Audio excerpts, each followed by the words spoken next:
Consider this PowerPoint your jumping off point as you start your journey into the fascinating world of the suffrage movement. By the end of this PowerPoint, I hope that you have options for a suffrage costume other than the white suit or dress, sometimes referred today as the suffrage white ensemble. I am going to give no background on the leaders of the suffrage, maybe an interesting line or note. Each lady is a minimum 1-hour discussion of their deeds and how they came to be involved in the movement, and there are hundreds of them on a state, national, and even community level. This topic is at least a semester course, so we will be hitting just the highlights. And I also believe that you need to know the backstory of any costume, be it historical, fantasy, sci-fi, or whatever. Knowing the background, even one that you made up about a make-believe character, will give you confidence in your appearance, and it becomes your mien or your demeanor or your deportment, and your clothing becomes more than just a pretty ensemble, because Mason Cooley said, "Let's make a statement and costumes tell a story." And boy, is there a story to tell regarding the suffrage movement. My suggestion for today is to sit back and enjoy the story. If someone or some event pricks your interest, look them up later. I'm giving you the backstory or timeline of suffrage, so you understand why color and fashion were so important to the suffragist and the suffragette. By the way, the color for these slides are a clue to the dominant color for 153 years of fighting for suffrage. These are some of my resources, some of the main ones. I must warn you, though, of rabbit holes. We open up one tab, and especially when you get into suffrage, you'll find articles, books, pictures, personal stories, personal journals, newspapers, magazines, the notes from the meetings of the different organizations. I did try to streamline this and not go into how other groups interacted with the suffrage movement to help it along or even to hinder it.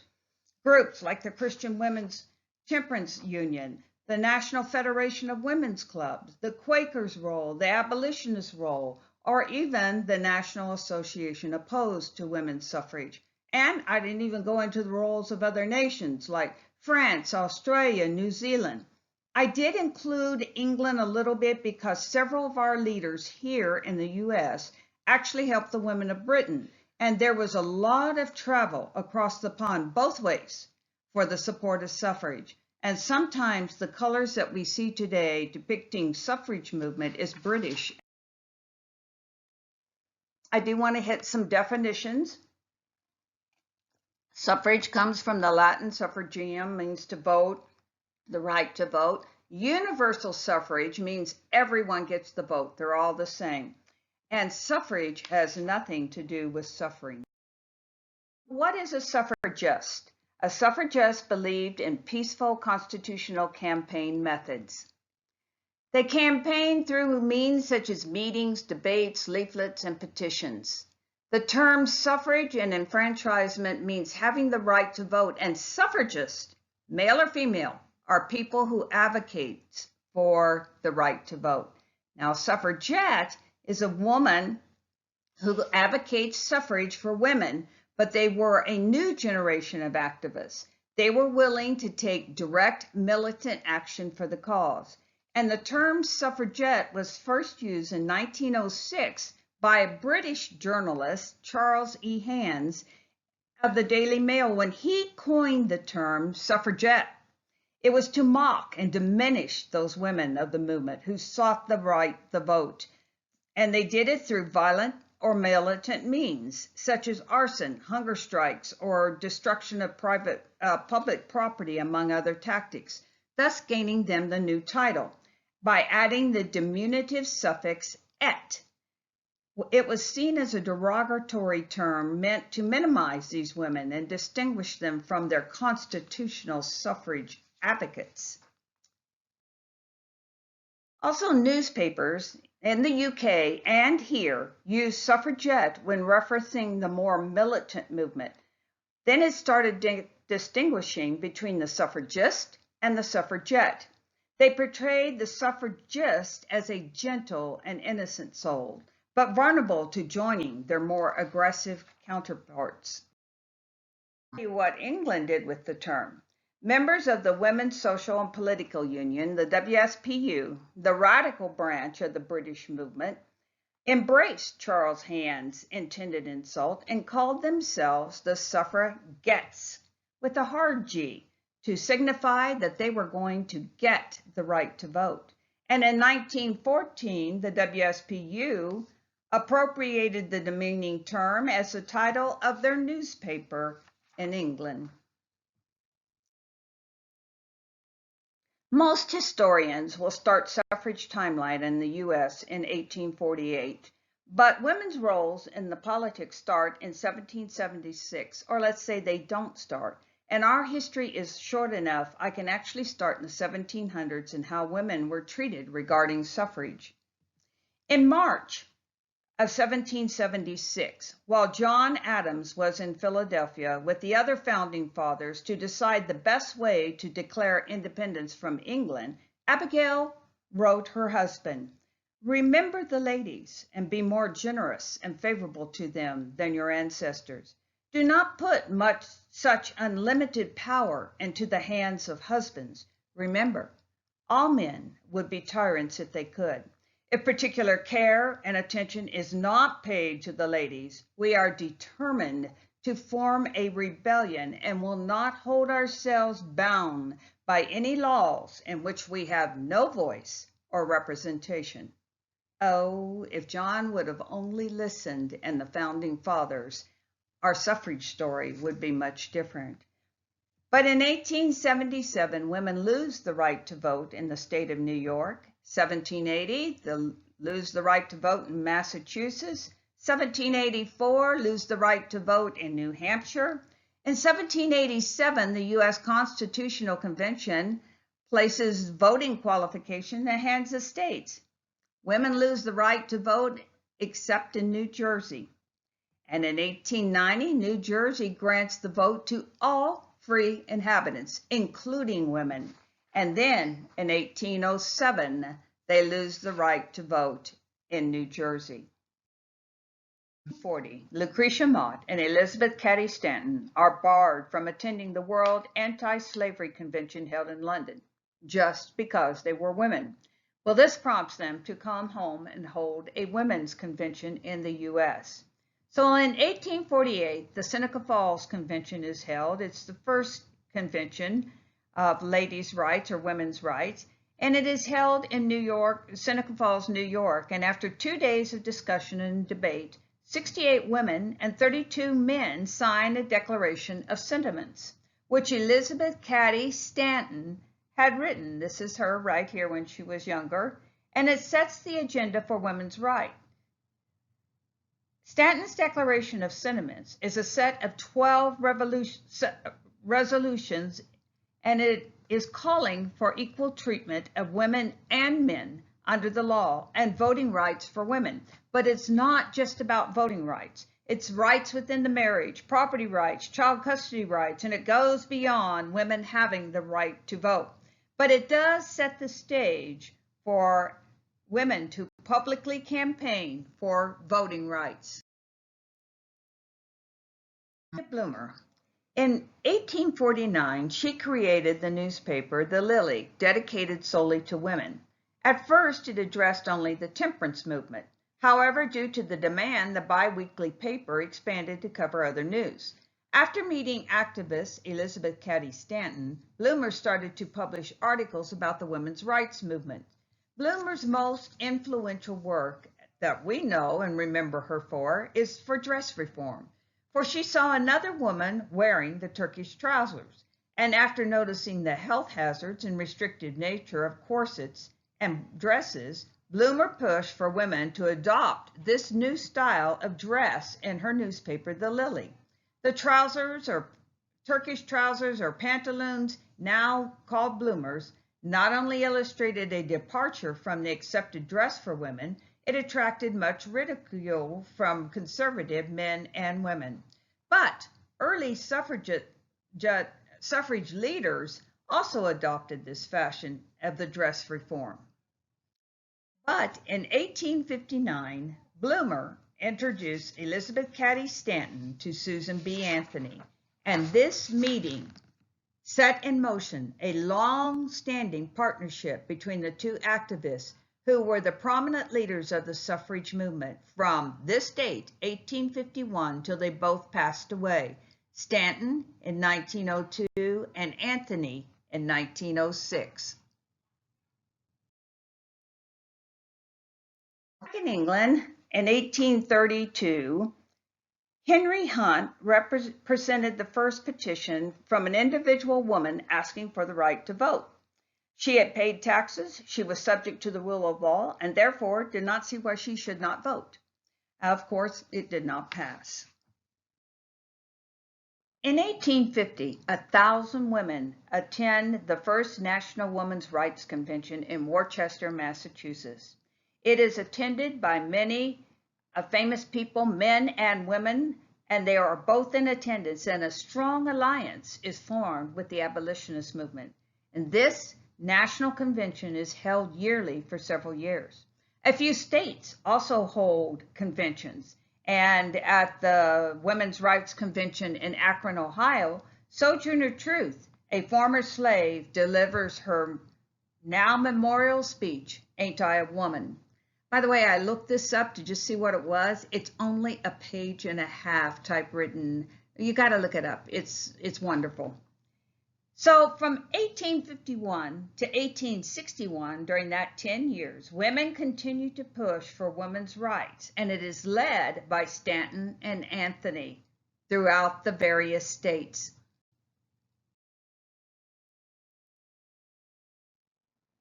From 1861 to 1865, during the Civil War, efforts for the suffrage movement come to a halt, and women put their energies into the war effort.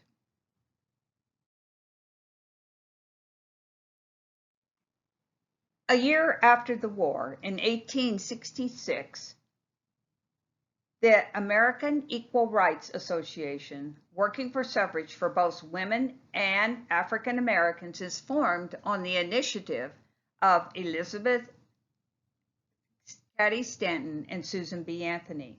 And if any of you have been following the news feed, social media like Facebook and Instagram on suffrage regarding the rights of Black women, this is about where it starts to fall apart. Because 1 year later, in 1867, the AERA had its first test. That year in Kansas, it was a Republican state, voted down 2 separate referendums, granting suffrage to blacks and women's respectively. During the Kansas campaign, organizational founders, Stanton and Anthony, had accepted the help of a known racist, alienating abolitionist members, as well as the AERA president at the time, Lucretia Mott. So they have a split in 1869. And Elizabeth Cady Stanton and Susan B. Anthony found the National Women's Suffrage Association to achieve the right to vote through constitutional amendment on the federal level, and as well to push for other women's rights. And Lucy Stone and Lucretia Mott and other more conservative activists formed the American Women's Suffrage Association to work for women's suffrage through amending the individual state constitutions.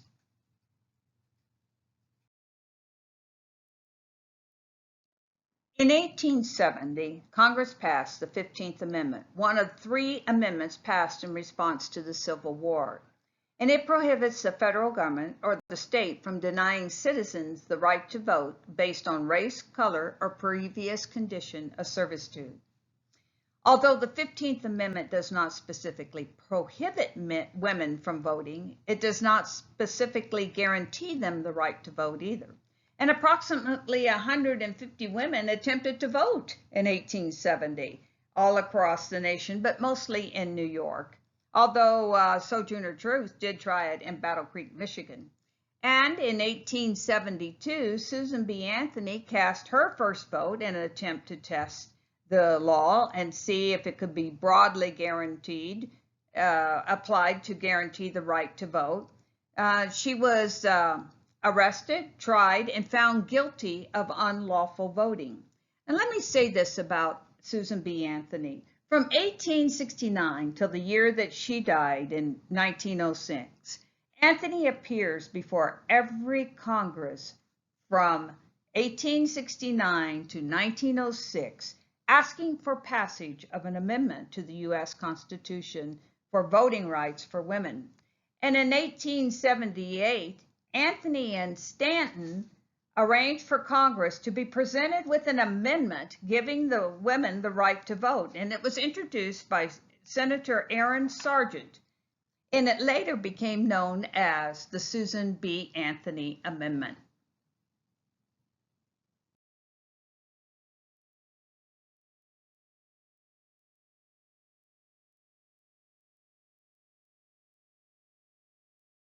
So in the 1890s, remember that split that happened back in 1869? Well, by 1890, after several years in negotiation, the National Women's Suffrage Association and the American Women's Suffrage Association, the split that had happened, merged to form the National American Women's Suffrage Association under the leadership of Elizabeth Cady Stanton. Now the women's movement's main organization is the NAWSA, and it wages state-to-state campaign to obtain voting rights for women, and they do this until 1920. When this group was formed, the NAWSA, there were 7,000 members, and eventually, by 1920, they increased to 2 million, making it the largest voluntary organization in the nation. In England, in 1897, 20 national societies forms the National Union of Women's Suffrage Societies, with its main base in Central. And in 1903, Emmeline Pankhurst, a member of the Manchester Suffragist of the National Union of the Women's Suffrage Societies, that was formed in 1897, was frustrated with the wait-and-see tactics of the NUWSS, and she forms the Women's Social and Political Union, the WSPU, which you hear about all the time, in 1903 with her daughters Christabel and Sylvia. The WSPU begins a militant campaign, such as bomb and arson campaigns, smashing windows, chaining themselves to railings at public buildings.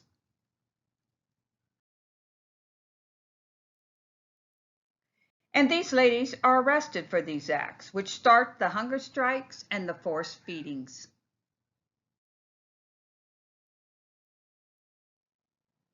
So what have we been doing to further the cause here in the U.S. for the last 10 years? Well, since the merger with the NAWSA in 1890, organizational leaders for the last 10 years have been visiting each state and local communities to set up suffrage offices. Suffragists, such as a few that is pictured here in this slide, crisscrossed the country for decades, and despite the difficulties and personal dangers to put their cause directly to the people, they were the ones in the news, the leaders as they spoke on college campuses, social clubs, state legislatures, churches, or any place that anybody would listen to them. These ladies have waged 14 state campaigns between 1867 and 1900, but they only won 2 states, Colorado and Idaho. 2 Western territories that had already approved women suffrage, Wyoming and Utah, had become equal suffrage states in the 1890s. These 4 states, symbolized by 4 stars, were the only places women could vote equally with men. So now we are up to the 1900s. In the 1900s, we, the women, and several smaller suffrage organizations in each state and community, along with the National American Women's Suffrage Association, become more visible as a whole.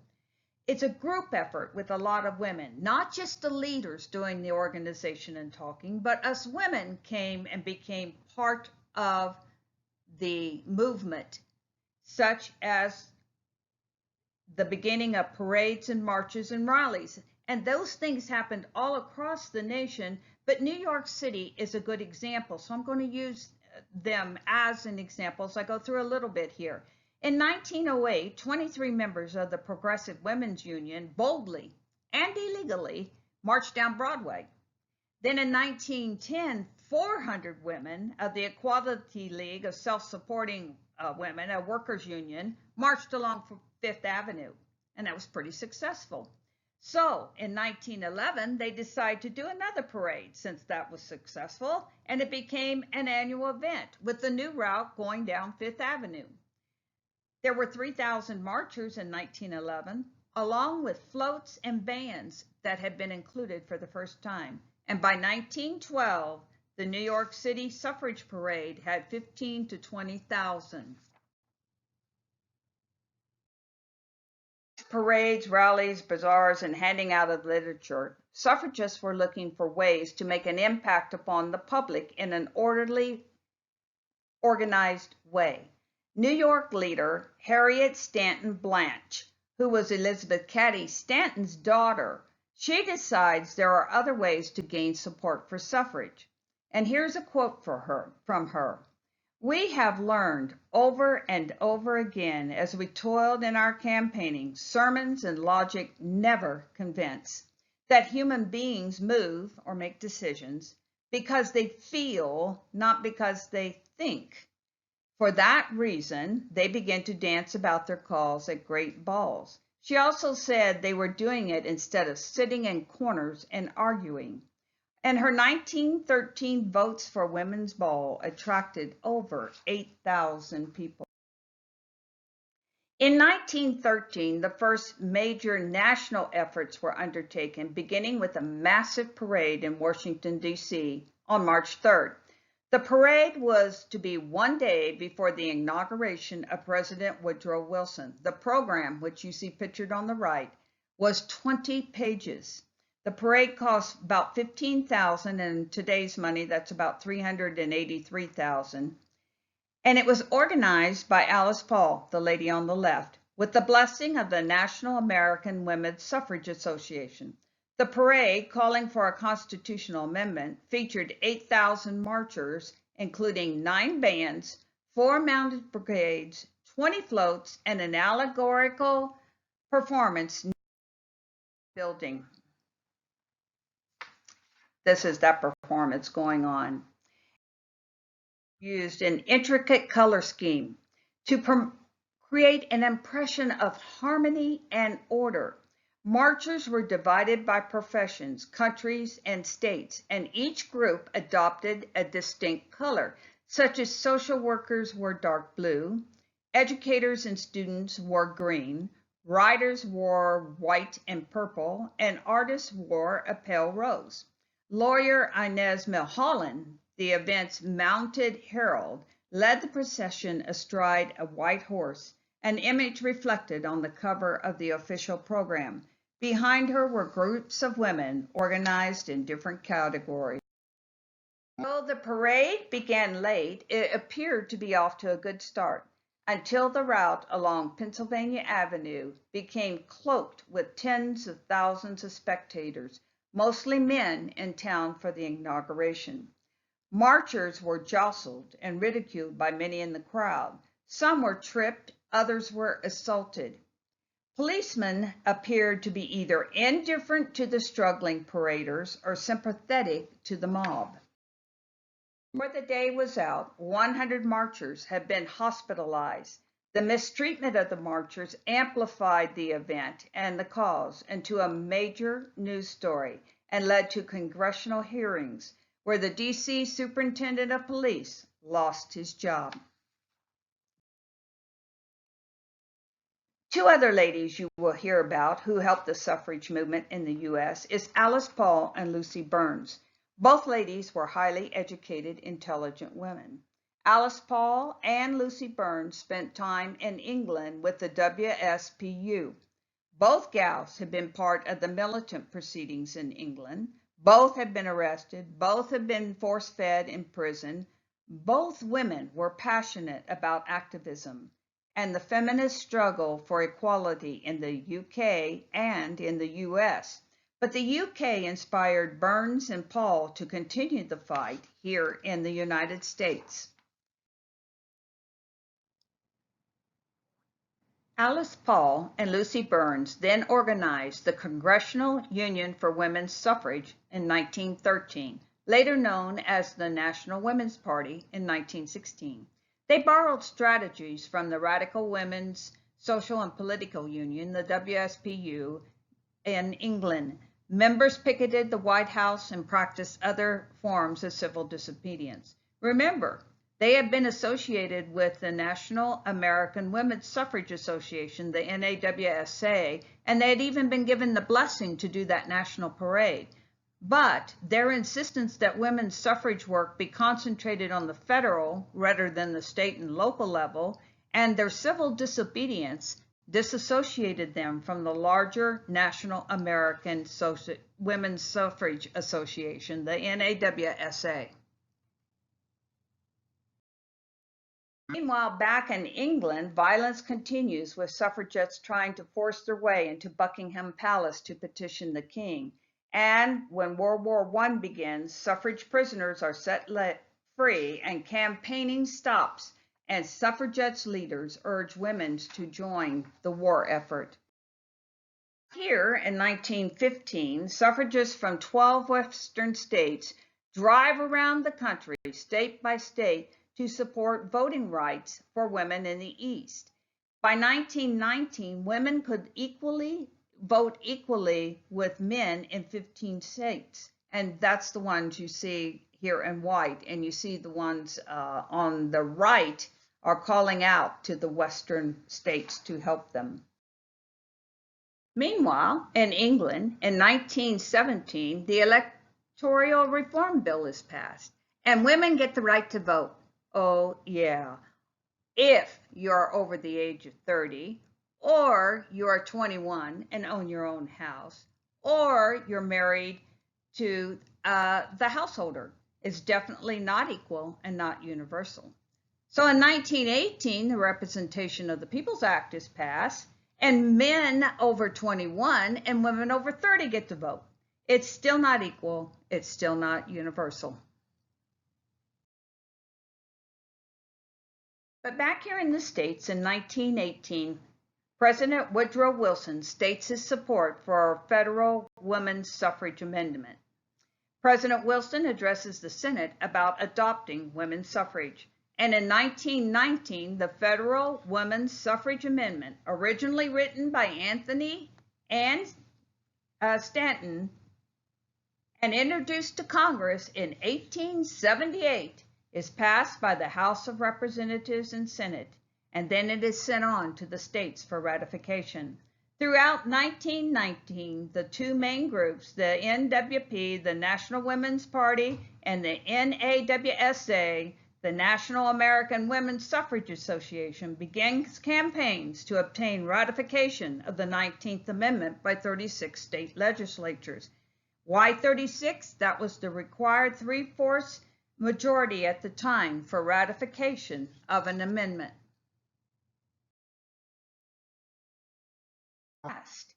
On August the 18th, 1920, the 19th Amendment to the U.S. is ratified by Tennessee, the last state, and it grants women the right to vote.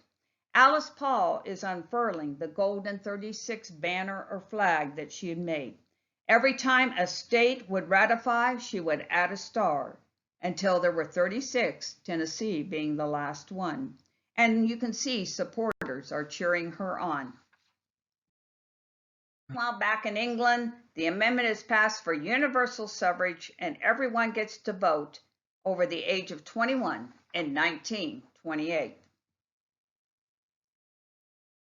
Okay, we're done with the history lesson, so now we're on to the fun stuff we costumers love.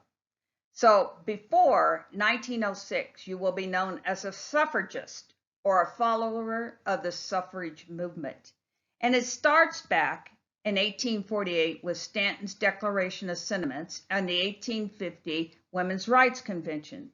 So what were women wearing that would set them apart from society that said they were fighting for women's? At this time, there was really no recognizable dress or color to set you apart from the rest of society. Maybe if you were passing out flyers about an upcoming meeting or reading a ladies' newspaper that reported on events of the day, you might be noticed. There was only one ensemble that set you apart from the mainstream, and that was Amelia Bloomer's dress reform. Yes, Amelia Bloomer, Elizabeth Cady Stanton, her daughter, Susan B. Anthony, and other leaders wore the dress reform. Lucy Stone loved the dress reform and continued to wear it long past when the others had given up. That's a picture, by the way, of Lucy Stone. Lucy Stone, even in her radical bloomer outfit, was received with warm welcome in the Midwestern states, and about everywhere else she talked and gave talks for the suffrage movement. However, the press focused only on what she wore and not what she said. So she said in a letter to, I can't remember if it's Stanton or Anthony, that she would have to stop wearing the dress reform so press would listen to what she said and not to what she wore.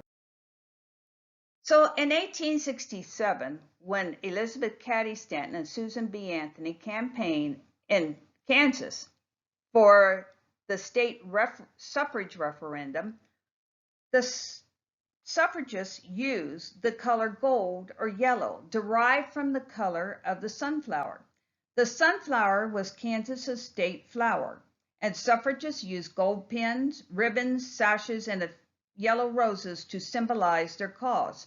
This is a ribbon or pin or a suffrage badge from that campaign, and it is only about 3.5 by 9 inches, and you would have worn it on the outfits that you wore in 1867. This is when color begins to set you apart from the mainstream. From 1867 to the late 1880s, I looked through archives and pictures to try and find evidence of women wearing the color yellow. And all I could find was reports of the meetings in newspapers or drawings of the meetings in newspapers.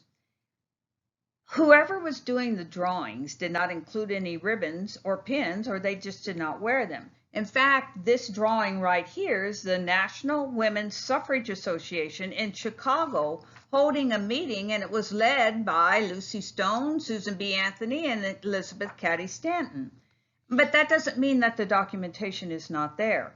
I looked through hours of articles at the Library of Congress. In fact, they have over 1,900 files on the suffrage movement, and I could not find time to pursue through everything, and my search words only turned up so much.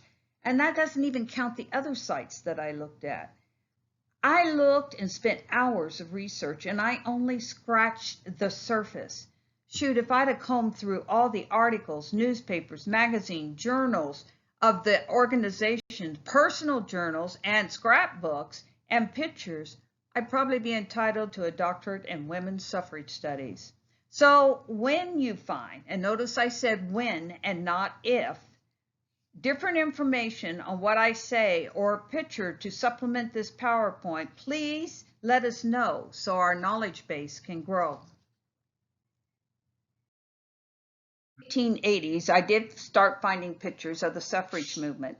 And here are some of the early state activists at a national meeting of the National American Women's Suffrage Association, the NAWSA. And this has to be 1890 or later because that's when they came back together. But notice the ribbons that are on these ladies here and pins. And I am going to assume that these are in the suffrage yellow. By the way, this is Elizabeth Cady Stanton right here in the center.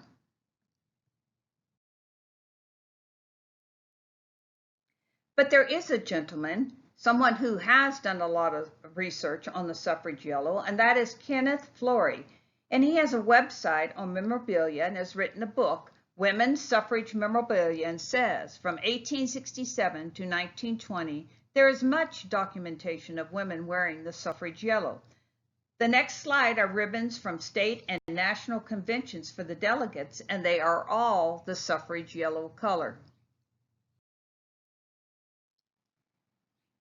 As you can see, this is all suffrage yellow, and it was used through years by the states and national organizations of the NAWSA.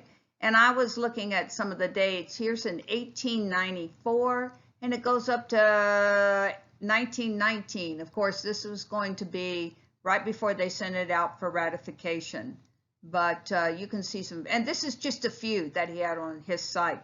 And he's quite an authority on memorabilia of the suffrage movement.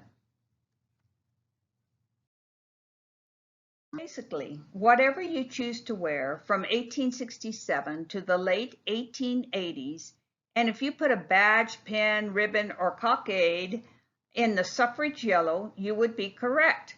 And then from the 1890s to the 1920s, wear the same pins, badge, ribbons, cockades, along with the suffrage yellow sash, you would be historically correct.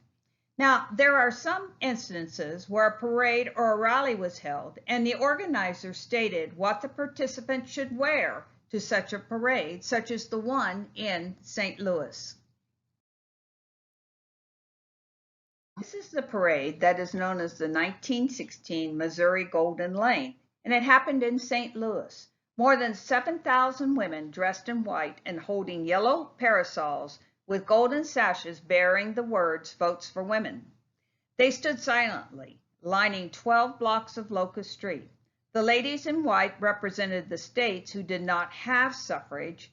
The leaders dress in gray for the states that had partial suffrage, and some of the leaders are in black for the states that had full suffrage.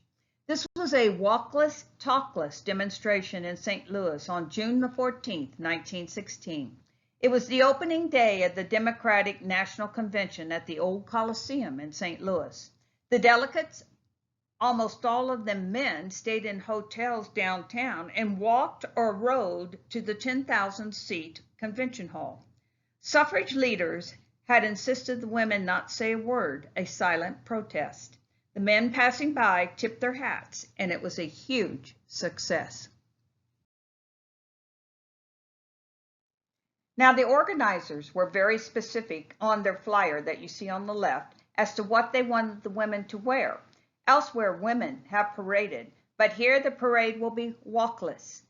A mile of suffragists dressed in white and bearing the suffrage yellow, standing shoulder to shoulder in a straight line, will form the Golden Lane on Locust Street. Remember that the suffrage yellow was used by organizers all the way to 1920. And notice that they also used the word suffragist. But what about the tricolors you see on suffragettes, especially on sashes, buttons, and jewelries, like the green, white, and purple, or the white, gold, and purple sashes? For that, let's head back to England. The head of the WSPU was Emmeline Pankhurst, and her daughter Sylvia was their official artist. She was a painter and a designer of very high quality, and her imaginative artwork was an invaluable contribution to the WSPU. In 1908, the WSPU adopted the color scheme of purple, white, and green. That would not only distinguish them in their political movement, but would also prove to be a huge marketing success.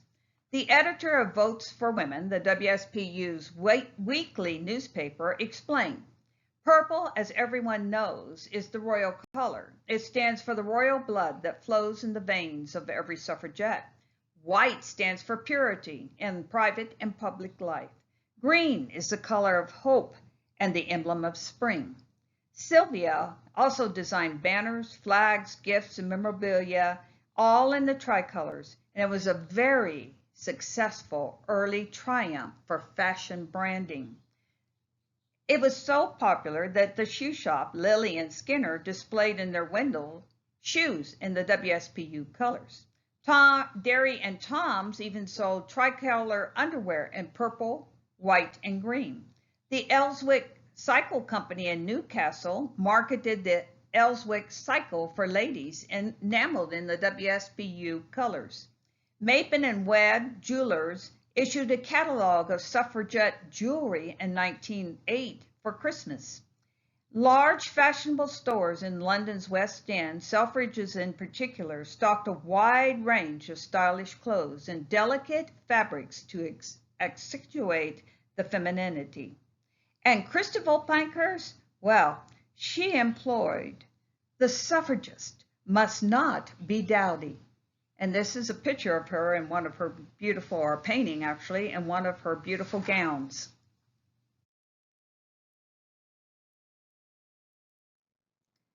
Did the U.S. have a tricolor?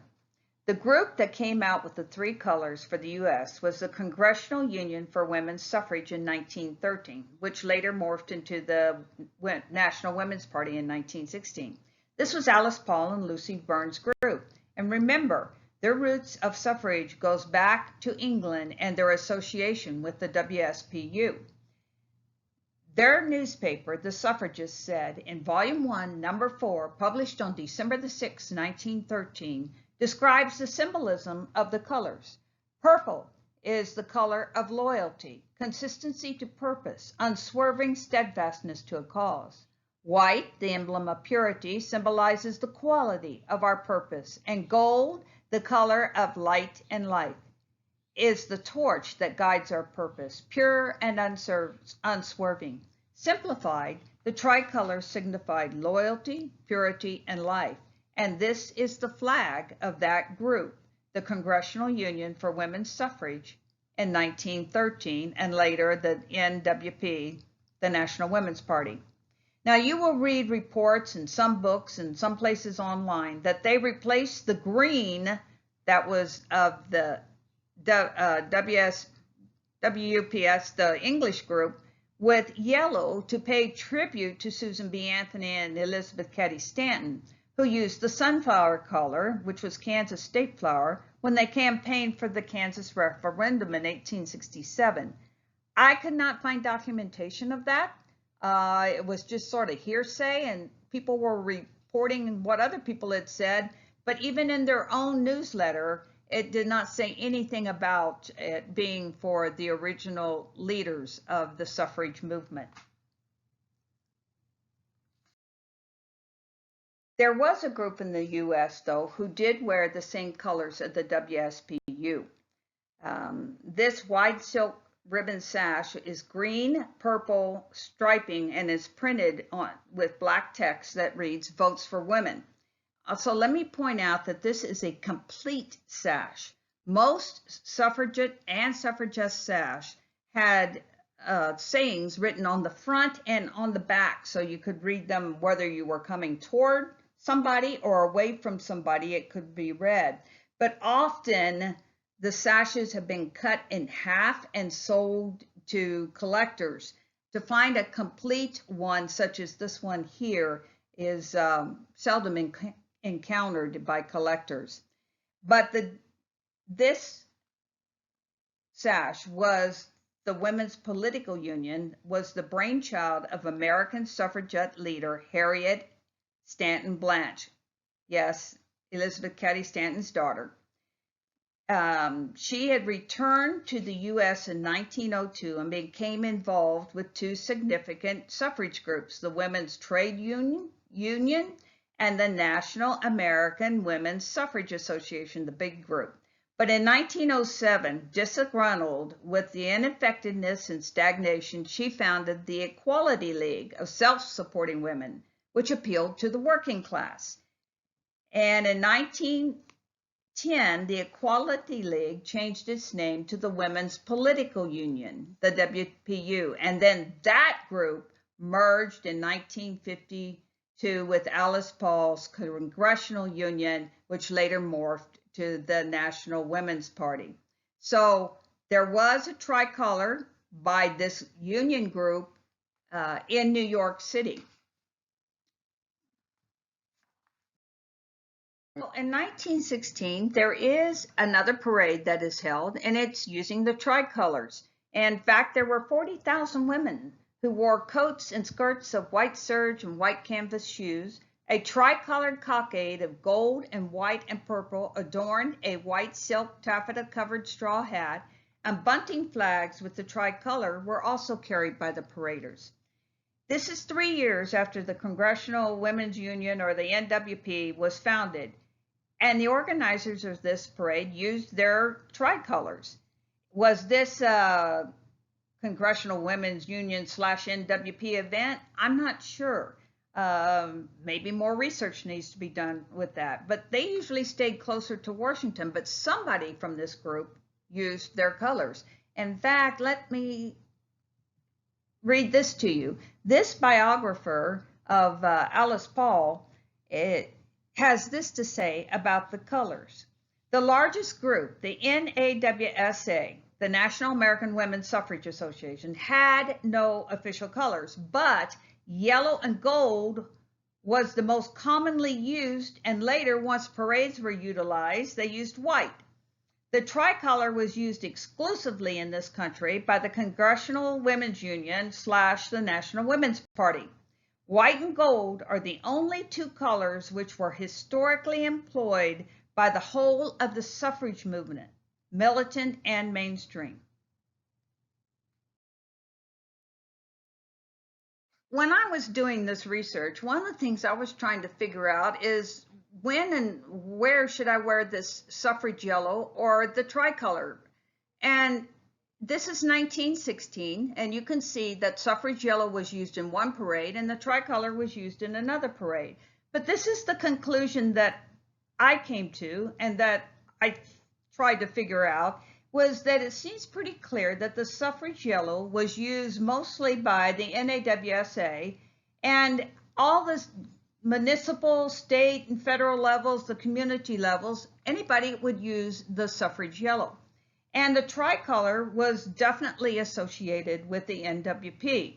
And so I think I've got it figured out now. I definitely could not wear the tricolor before December 1913 because that's when the tricolor first came out, but I can wear that suffrage yellow all the way up to 1913 and beyond all the way to 1920.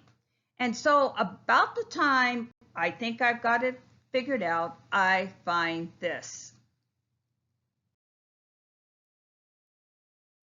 Figured out until I find this slide.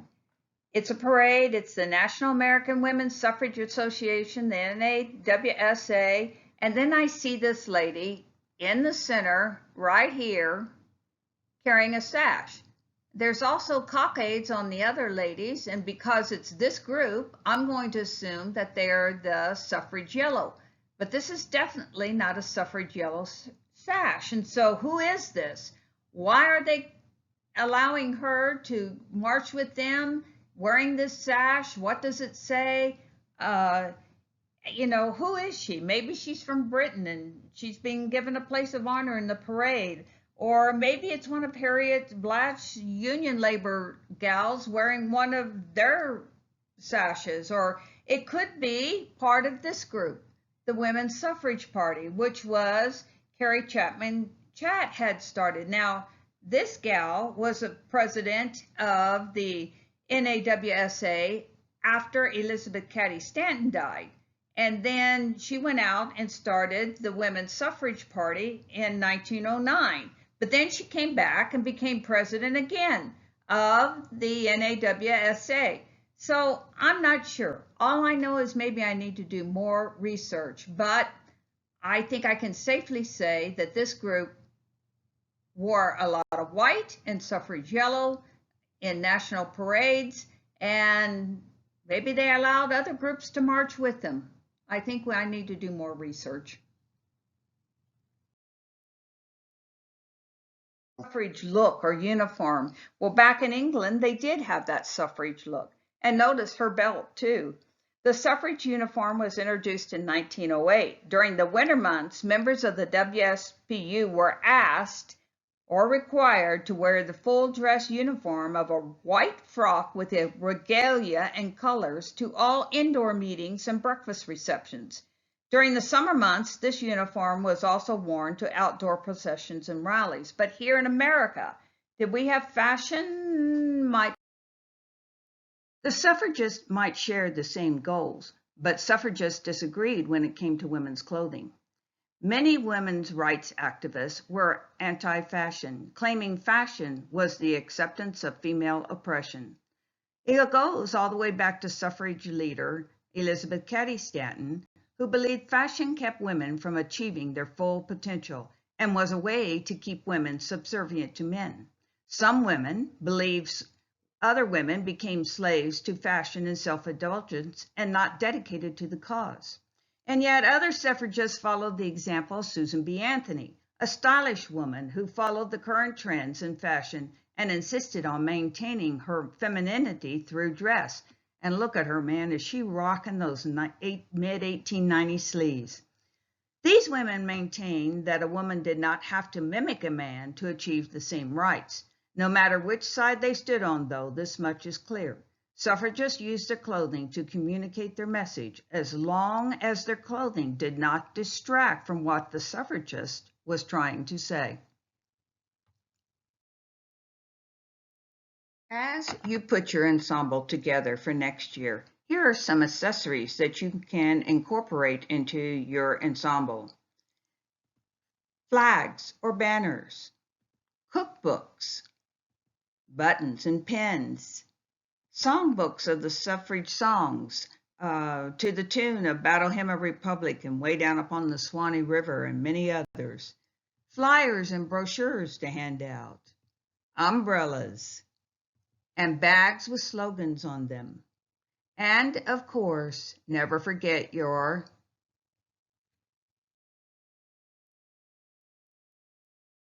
sashes. Wear your sashes. And these are some sashes of the time period. The suffrage yellow sash may or may not have writing on them. They can be a pennant or what we think of as a sash that goes across the shoulder and the chest. There are other groups that have specific sashes that you may wear, like Harriet Blanche's Union groups in the bottom right, or Carrie Chapman Catt's group in the upper left. One thing I do want to point out is Alice Paul's group, the NWP, and their sash. That's the one in the top right. There is no writing down through the middle. I went to their archives, the NWP. They are still in existence today. When the amendment was ratified, they switched over to what we know as the ERA, fighting for the ERA and the Equal Rights Amendment. Anyway, their archives, all their sashes have no writing through the middle, front or back. So now we're going to look at a few photographs that could give you some thoughts for next year. And are all the suffragists in white? No. Look at this lady.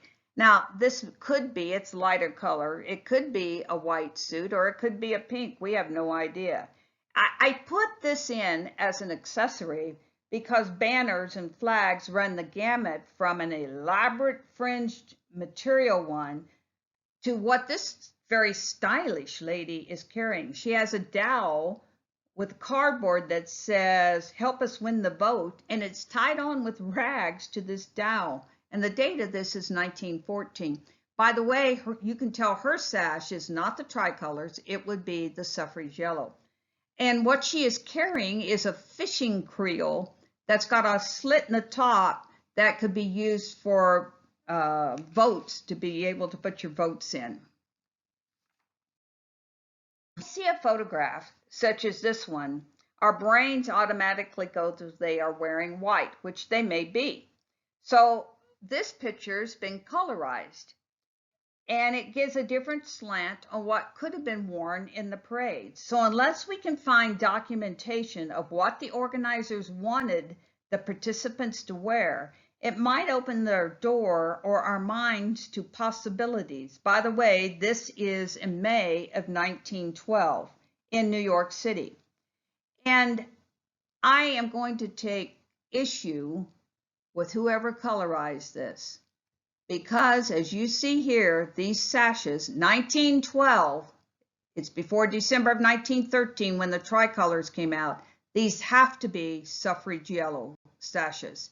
And you see the stars here also represent the states who have granted suffrage to their women. and you can see here, this is a solid color one, which it was very common for a lot of the sashes to just be the color. It was the color that pushed forward the movement, whether it be suffrage yellow or the tricolor.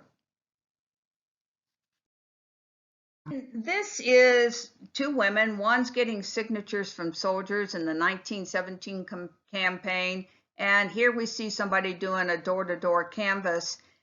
And we have no idea what color they have on, or even if they have sashes on. And these suits can be any color, but the point that makes them separate from everybody is what they are doing. They are handing out flyers or trying to get somebody to sign something. So that may give you an idea of what you can use for now. If you don't have a poll, don't worry about it. Feel free to wear your banner as an apron, as these ladies in England. You know what I love about this picture? Look at them. They're all laughing and having a good time. I just love it.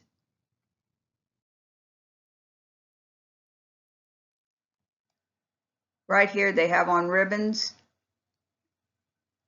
And these would be in the suffrage yellow ribbons, such as Flory had talked about in his.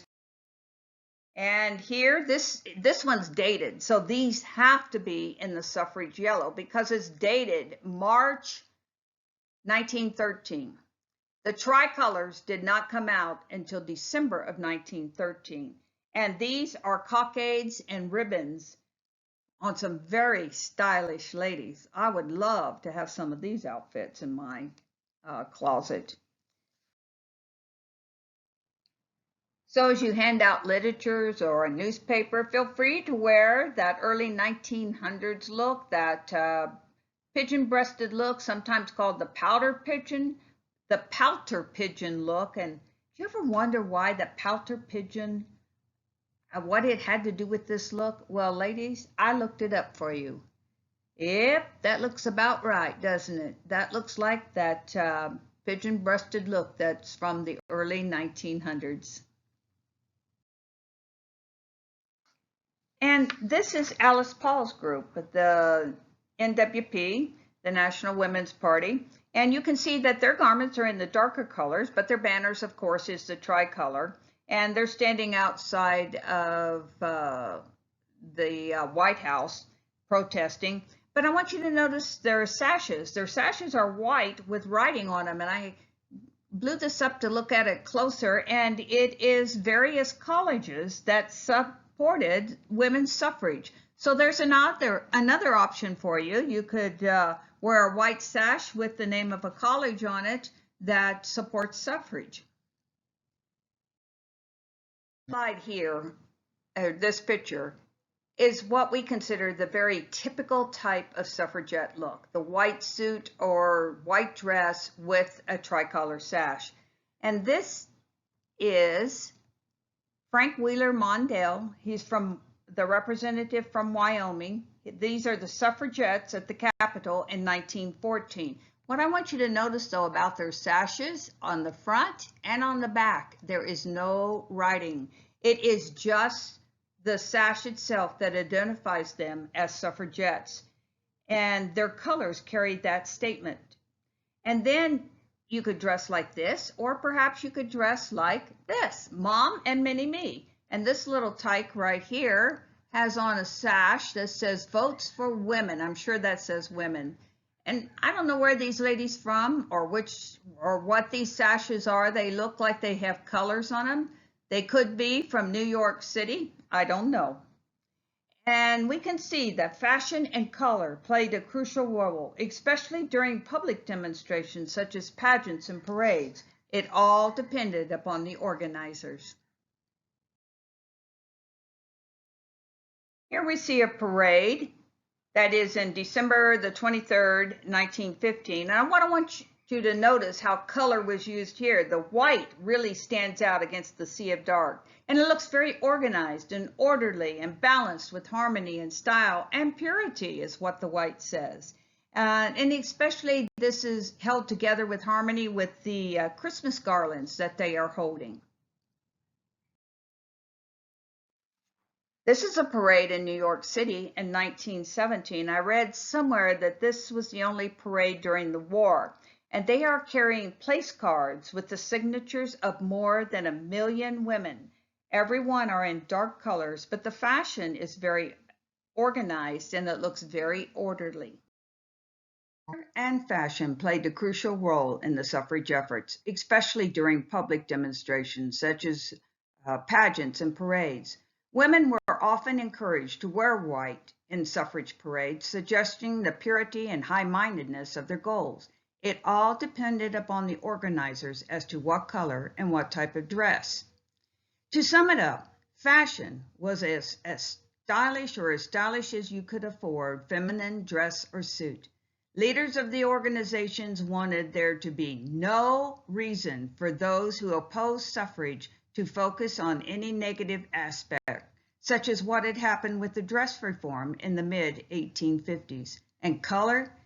Color tied the movement together by wearing a sash, ribbon, cockade, or pin. The colors, mostly the suffrage yellow and the tricolor, had become so recognizable. They were what defined the movement.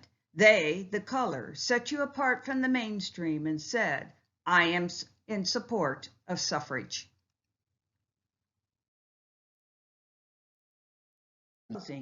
Next year, we hope to see you and your very British cat at Costume College 2020 and help celebrate 100 years of suffrage. And maybe, just maybe, we'll see a group walking around singing suffrage songs, or a group passing out cookies and handing out a suffrage recipe, or a trio of ladies using their umbrella as a statement, or a dance group to entertain us at tea. Our ladies from England will bring Christabel Plankhurst with them as they recreate. And do you have a beautiful 1880s gown? Make a suffrage yellow ribbon, pin or cockade, and put it on your dress. So appropriate for the early years. Maybe we'll see the ladies such as Lucy Stone and Amelia Bloomer wearing the dress reform, and maybe they'll be passing out flyers of an upcoming meeting or rally. But more than anything else, I would love to see an allegory performed at the Friday night showcase, such as the one done on the Treasury steps in March 1913 at the parade in Washington, D.C. And Mrs. Banks and I hope to see you next year at Costume College 2020. Thanks for listening, gals. Please send me an email if you have questions. Contact me in some way. If you find new information, let us all know. Thanks a lot.